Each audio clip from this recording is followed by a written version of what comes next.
S Tiwari, government college Pithora, जिला महासमुंद, छत्तीसगढ़ से MA इतिहास खंड सा चतुर्थ सेमेस्टर के द्वितीय प्रश्न पत्र इकाई चतुर्थ के एक चैप्टर थियोसॉफिकल सोसाइटी के विषय में आज हम चर्चा करने जा रहे हैं। थियोसॉफी शब्द ग्रीक भाषा के थियोस एवं सोफिया शब्द से मिलकर बना है, जिसका अर्थ है गॉड एंड विजडम। हिंदी में इसको हम ब्रह्म विद्या या ईश्वरीय ज्ञान भी कह सकते हैं। थियोसॉफी शब्द का प्रथम प्रयोग 3री सदी में अलेक्जेंड्रिया के ग्रीक विद्वान इम्बिकस ने किया था। थियोसॉफिकल सोसाइटी की स्थापना 1875 में मैडम हेलेना पेट्रोवना ब्लेवट्स्की एवं एच.एस. अल्काट के द्वारा की गई। सन 1882 में मद्रास के निकट अडयार में इसकी एक शाखा स्थापित हुई। स्वामी दयानंद सरस्वती के आमंत्रण पर इनका आगमन भारत में हुआ था। मैडम ब्लेवट्स्की एवं एच.एस. अल्काट का स्वामी दयानंद सरस्वती के साथ मिलकर कुछ समय तक इन्होंने कार्य किया। इसके पश्चात मतभेद हो जाने के कारण अडयार में इन्होंने थियोसॉफिकल सोसाइटी की एक शाखा की स्थापना की। श्रीमती एनी बिसेंट आगे चलकर थियोसॉफिकल सोसाइटी का नेतृत्व संभालती है। श्रीमती एनी बिसेंट 1889 में इस सोसाइटी की सदस्य इंग्लैंड में बनी। संस्थापक द्वय की मृत्यु के पश्चात इन्होंने थियोसॉफिकल सोसाइटी का नेतृत्व संभाला। थियोसॉफिकल सोसाइटी के प्रमुख उद्देश्य 3 उद्देश्य बताए गए हैं। पहला है विश्व बंधुत्व के आधार पर मानवता का विकास एवं संगठन, ये इसका पहला उद्देश्य है। वसुधैव कुटुंबकम की भावना से ये प्रभावित थे, जो हमारा भारतीय दृष्टिकोण है। उस दृष्टिकोण से विश्व बंधुत्व के आधार पर मानवता का विकास होना चाहिए, ऐसा इनका प्रथम उद्देश्य है। दूसरा, प्राचीन धर्म दर्शन, ज्ञान विज्ञान का अध्ययन तथा इसके आधार पर आध्यात्मिकता का विकास, ये दोनों का तालमेल चाहते थे। प्राचीन धर्म दर्शन का ज्ञान हो और आधुनिक विज्ञान दोनों का समन्वय हो, इस पर इनका जोर था। और उसके साथ चरम लक्ष्य के रूप में आध्यात्मिकता को ही रखते थे, उसके विकास को रखते थे। तो ये थियोसॉफिकल सोसाइटी का दूसरा उद्देश्य था। तीसरा, इनके उद्देश्य में कहा गया प्रकृति के नियमों की खोज तथा मनुष्य में अंतर्निहित दैवीय शक्तियों का विकास। इस हेतु सनातन धर्म, जिसको हम हिंदू धर्म के नाम से जानते हैं, तथा बौद्ध धर्म के आधार पर इन नियमों की खोज का प्रयास किया जाए या प्रयास किया गया। तो प्रकृति के नियमों की खोज पर ये जोर देते थे कि क्या प्रकृति के नियम हैं और मनुष्य के अंतर्निहित दैवीय शक्तियां जो हमारे भीतर विद्यमान हैं, इसके लिए, इसके उद्घाटन के लिए, खोज के लिए हिंदू धर्म के नाम से हम जानते हैं सनातन धर्म को, और बौद्ध धर्म को इस थियोसॉफिकल सोसाइटी के द्वारा अपना आधार बनाया गया। तो ये 3 इसके उद्देश्य बताए गए। थियोसॉफिकल सोसाइटी के सिद्धांत या विचार, क्या विचार थे और सिद्धांत क्या थे? पहला, ईश्वर एक है, अनंत व सर्वव्यापी है, उसकी अनंत सत्ता अज्ञेय है, अतः वह पूजा का विषय तो हो ही नहीं सकता। स्पष्ट है कि इन्होंने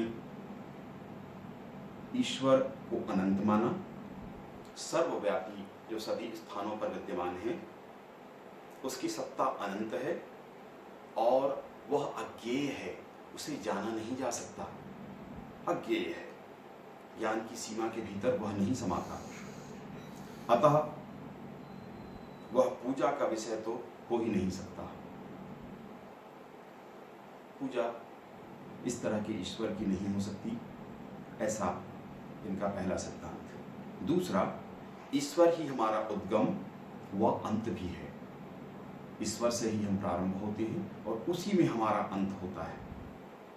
ऋषिगण, विशेषतः सप्तर्षि, देवता, उनके प्रशासक अथवा मंत्रियों की भांति है। ईश्वर को इन्होंने अपना उद्गम भी माना और अंत भी माना। अर्थ इसका यह कि सब कुछ उसी के भीतर हमारा संपूर्ण जीवन आदि से अंत तक संपन्न होता है, ऐसी इनकी धारणा थी। तीसरा, सभी धर्मों में सत्य है, परंतु हिंदू व बौद्ध धर्म पर इन्होंने जोर दिया। वर्तमान समय में इन्होंने इन दोनों धर्मों को ज्ञान के भंडार के रूप में स्वीकार किया, उनकी सर्वश्रेष्ठता को स्वीकार किया कि इसी से दुनिया का विकास संभव है। चौथा, आत्मा अमर है, आत्मा सदैव रहती है, इसका कभी अंत नहीं होता। ये भी हमारे सनातन धर्म की ही धारणा है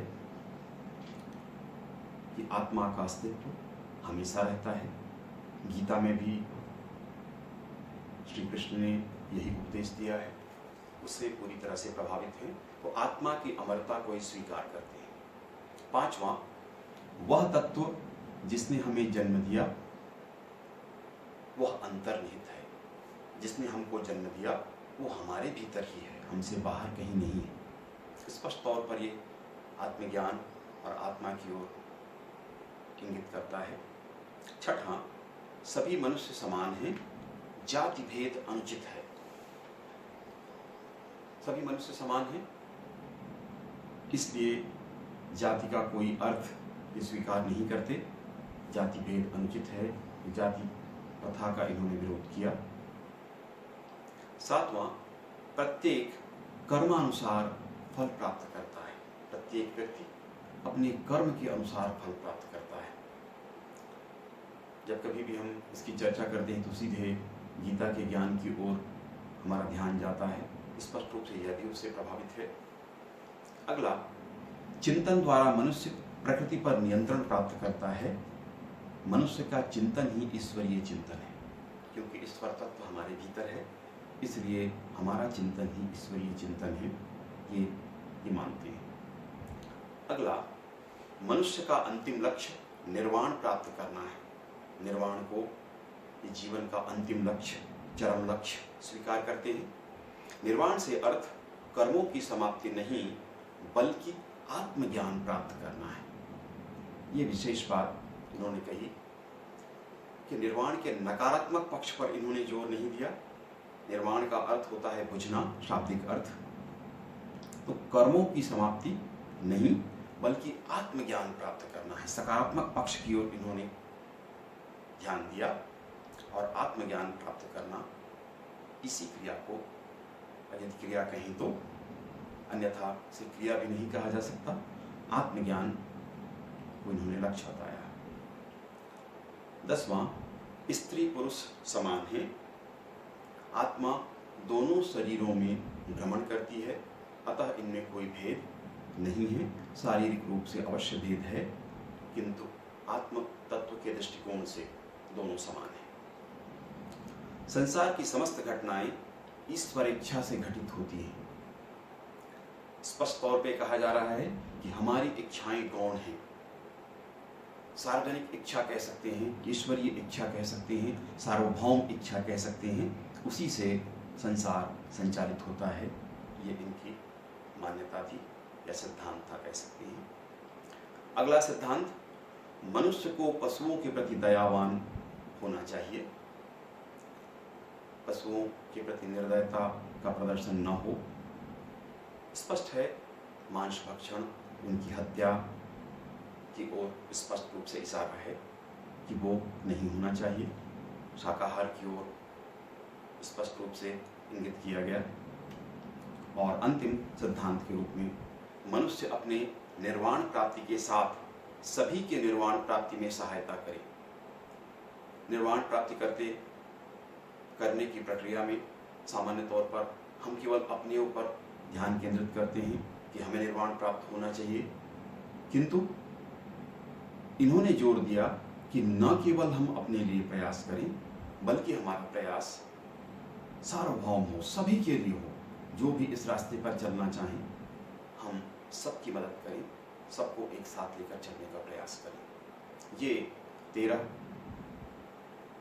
इनके सिद्धांत बताए गए हैं। अब हम देख लेते हैं थियोसॉफिकल सोसाइटी का योगदान क्या रहा था। ये थियोसॉफिकल सोसाइटी, जैसे मैंने पूर्व में चर्चा की, श्रीमती एनी बेसेंट के आगमन के बाद थियोसॉफिकल सोसाइटी अत्यधिक सक्रिय हो गया था। तो ये योगदान हम देख रहे हैं, थियोसॉफिकल सोसाइटी का योगदान श्रीमती एनी बेसेंट के विशेष संदर्भों में हम चर्चा कर रहे हैं। 1889 में श्रीमती एनी बेसेंट सोसाइटी की सदस्य बनी। मैडम ब्लावत्स्की ने सीक्रेट डॉक्ट्रिन नामक ग्रंथ लिखा। इसमें थियोसॉफिकल सोसाइटी के सिद्धांतों की गहन व्याख्या की गई है। श्रीमती एनी बेसेंट इस ग्रंथ से प्रभावित हुई और सोसाइटी की सदस्य बनी। 1891 में मैडम ब्लावत्स्की की मृत्यु के पश्चात श्रीमती एनी बेसेंट ने एक तरह से नेतृत्व सोसाइटी का संभाल लिया। अतः हम श्रीमती एनी बेसेंट के विशेष संदर्भों में इस सोसाइटी का योगदान देखेंगे। श्रीमती एनी बेसेंट ने गीता का अंग्रेजी में अनुवाद किया।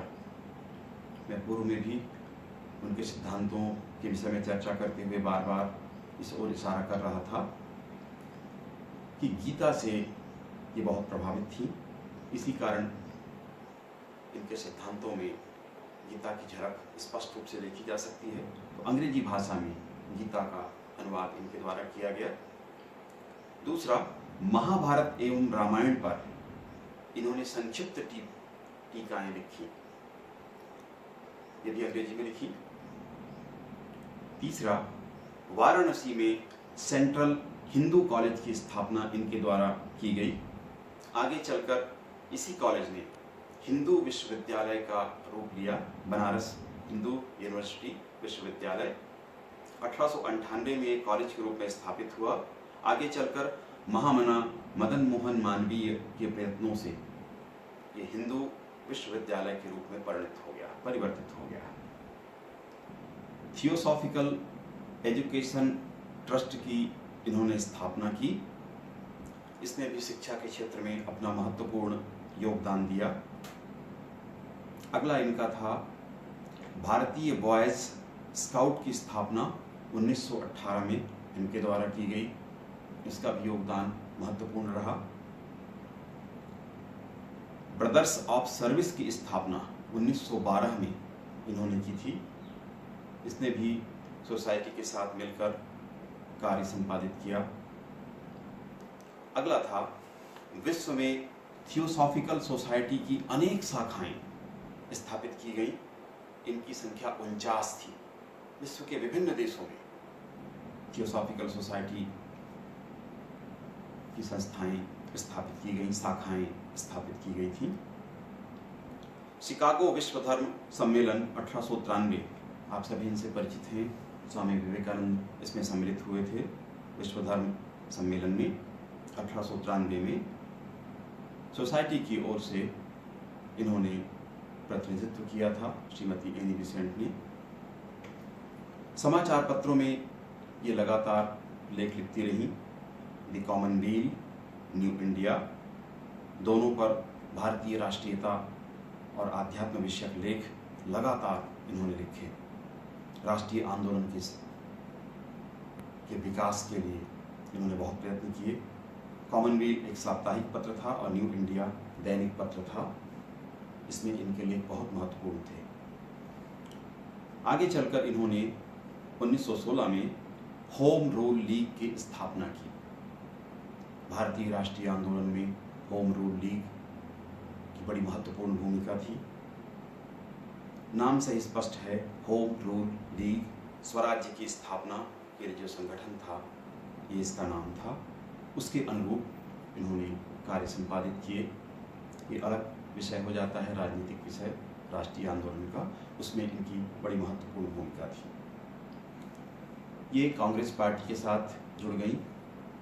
भारतीय स्वराज्य आंदोलन में कांग्रेस दल की भूमिका महत्वपूर्ण थी और ये 1917 में लखनऊ कांग्रेस की अध्यक्षता इन्होंने की। ये अध्यक्ष हुई।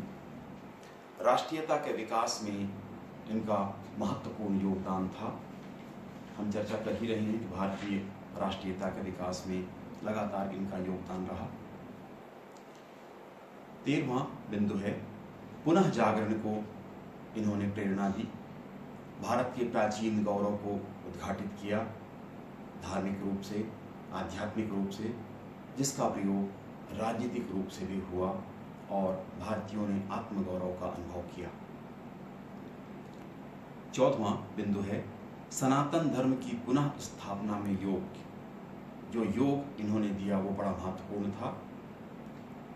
भारतीय इस समय हमारे धर्म के गौरव को, अतीत को भूल चुके थे।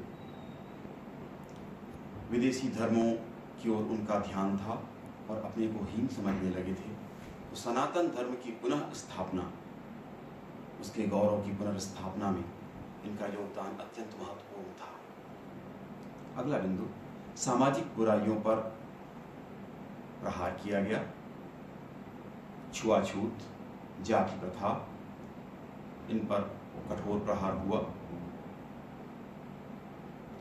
अगला था स्त्री पुनरुद्धार के प्रयास, इनके द्वारा लगातार किए गए। बाल विवाह, कन्या क्रय विक्रय का इन्होंने विरोध किया। महिला अधिकार के लिए इन्होंने लगातार प्रयास किए। विधवा विवाह का समर्थन किया, पुनर्विवाह का समर्थन किया। तो स्त्री पुनरुद्धार के प्रयासों में ये लगातार संलग्न रही सोसाइटी के साथ। और अंतिम था मूर्ति पूजा का समर्थन।